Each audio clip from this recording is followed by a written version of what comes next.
Okay guys, I'm here today with Mikey Musumeci, huge honor for me. Guys, today Mike's gonna show us here how to do the perfect collar sleeve guard. And I'm super excited to learn from him. And he's gonna show us here how to do it from the knees, from standing, from one leg up, the other leg up.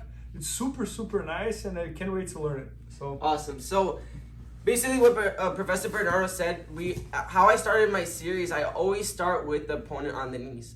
Why is that? Because that's the foundation of jiu-jitsu, right? And every base our opponent gives us, our approach will be slightly different. But right now, our opponent's going to be on their knees, and we're going to do collar sleeve. Now, there's two types of collar sleeve. One is outside control, and the other is inside control. The first part of this series we're going to work is when I can have outside control of my opponent, okay? And the thing I need you guys to start understanding is wedging. What is a wedge? A wedge is when our opponent places their elbow in a place and we're able to take something to keep their elbow from going in a spot, to keep their elbow from going in a spot, to keep their elbow from going in a spot. That will enable us now, once their elbow is off their body, to expose a submission. My goal in collar sleeve will be attacking a submission, typically a triangle or an omoplata.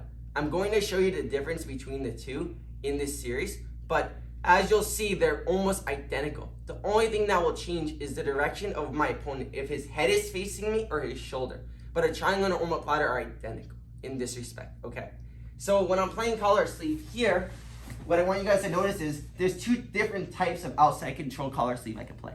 One will be my foot on his hip, the other will be my foot on his shoulder, okay? This is going to depend basically on how my opponent's arm is. So my opponent has two parts of his arm. My opponent's arm, the lower part of his arm and the upper part of his arm.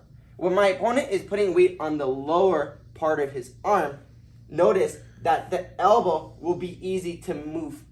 If my opponent's closing his elbow like so, this part of his arm will be easy to move. That is what I'm thinking about when I'm playing collar sleeve. And what I'm also thinking about is how I can move my opponent's elbow off his body to place something under. Then once I place something under, to place more, to place more, to place more, okay? So the first variation of collar sleeve I'm going to teach you is my foot on his hip, okay? This is the standard way to play collar sleeve, right? And what am I going to do? If I'm in collar sleeve here, when I step on his hip, I'm gonna step right on the ASIS, which is the anterior superior iliac spine. That's the hip on the bone, the hip bone, right? And when I go on the hip bone, what does this stop him from doing? It stops him from walking into me. You see how he can't come into me when I'm here. But if I was over here, for example, move your hips into me, like walk your hips up. Look how his hips come up into me. Now look how his elbow could close. So if you could go back down, please. So when I go to collar sleeve and he's on his knees, the initial thing I'm doing is going right to his hip bone like so. So now he cannot walk into me, right? And now what he's going to try to do is the second he feels he can't walk into me, he's going to start bringing his elbow to his body, like posturing up and bringing his elbow to his waist like so. So what am I going to do? What I'm going to do is, all I'm going to do is place my foot a little higher on his ribs. So when he starts closing his elbow, I'm going to move my foot here. Notice how there's a wedge now, stopping his elbow from going to his ribs. Because there's a wedge from stopping his elbow going to his ribs, look what I can do. I could use my knee on his elbow like so, and move his arm more. Move his arm more. Move his arm more. And now what's going to happen? His elbow is going to land right in my hip. Once his elbow lands in my hip, the hip is the ultimate wedge. Because notice, look how far his elbow is from his ribs now. He cannot place his elbow back in his ribs. So now I can move my foot back to the ASIS because now he can't walk into me, right? Now I can throw my legs over and attack a triangle or an omoplata, okay? But what I need you guys to understand is what I'm doing. The whole fight in collar sleeve is this. His elbow going to his body. Once this happens, I can't attack a submission, right? What I need to do is I need to remove his elbow from his body. Remove his elbow from his body. Remove until his elbow goes into my lap. That's amazing. That's our whole goal when we're doing collar sleeve. So when we're here, man, I love how you use your heel here and then right on the elbow, and then you can't bring it really well fought. And then once we're here, look. So I start always here. Because like I said, if I start here, he can bring his hip into me and walk his body up. You see how he can use his posture now to get his elbow back? But when I go here, use your posture. Now he won't be able to. So now I bring my foot up. Now he's trying to close his elbow. And what am I going to do here? So I want you guys to think of collar sleeve like this. Look at his arm. When his arm is here, he's strong when it's in a straight line. There's three parts of the arm: the shoulder, the elbow, and the hand. Whenever we misplace the elbow out of alignment with the shoulder, his arm becomes weak. Whenever we move the elbow out of alignment with the shoulder, his arm becomes weak. So when I use the side of my knee on his elbow, look what I'm doing. I'm bending his elbow out of the direction of his shoulder.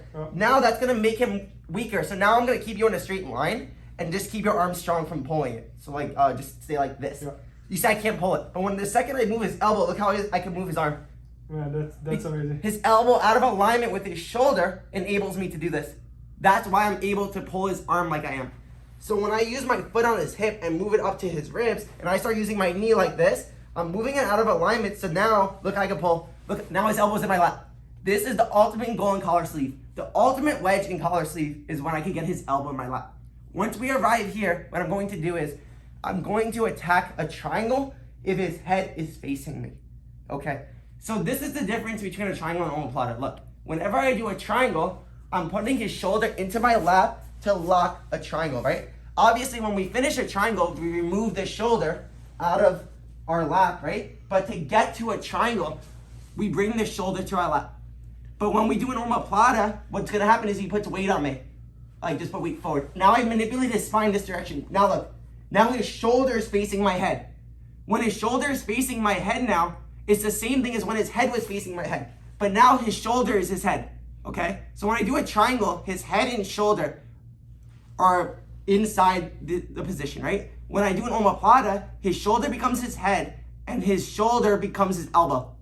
So there's two things, head, shoulder, elbow, when I do an omoplata. Now my head is facing his shoulder. Now I can attack an omoplata, which is a triangle on the shoulder basically, you see? That's the only difference between the two, and they work interchangeably. Every time I start going for an omoplata, when he defends, he's gonna face me, right? Like start coming into me to defend the omoplata. Yes, now his head's facing my head again, triangle. Every time I'm going for a triangle, he starts posturing up, and now his shoulder's facing me, right? Now I gotta go omoplata. That's how I want you guys to think about collar sleeve.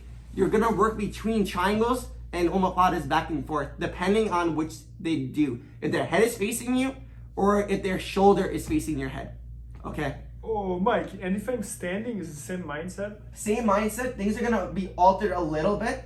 Right, that's why I'm starting right now with the person on their knees, because the only thing that changes when someone goes on one knee and standing is, when the person's on their knees, what is the only way that they can bring their elbow to their body? They can bring their elbow like this, right? But when you're on one knee, now you can start adding your elbow to your leg. Got it. Instead of here, right? So you could use your elbow to go on your leg.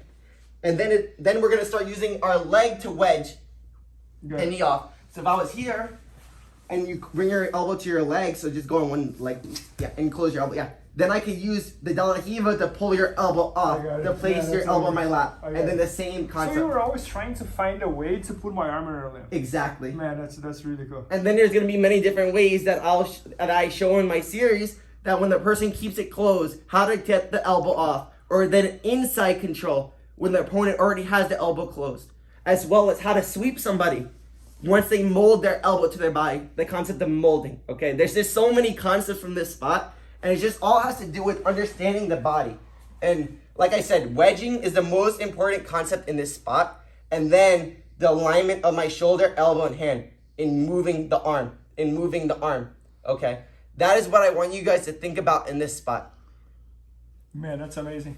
And guys, his entire series about this is coming out very soon at IBJJFanatics.com. So maybe by the time you're watching, it's already there.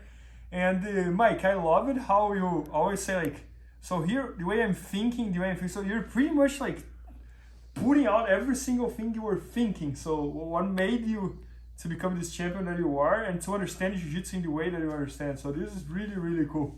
I just want you guys to not just, when we're doing these positions, I want you guys not to just mimic what we're doing. I really want you guys to understand why we're doing everything, right? That's my whole goal with everything I'm showing you guys. Why are we doing this? Why are we doing this? And that is what I'm giving you guys with the material I've shown. That's my whole goal. Why are we doing this?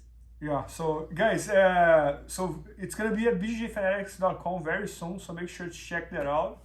And thanks so much. Thank you so much, Mike. And maybe by the time you're watching, it's already there. Please help me out to grow my YouTube channel. Just click subscribe. And to watch more videos, just click under see more videos.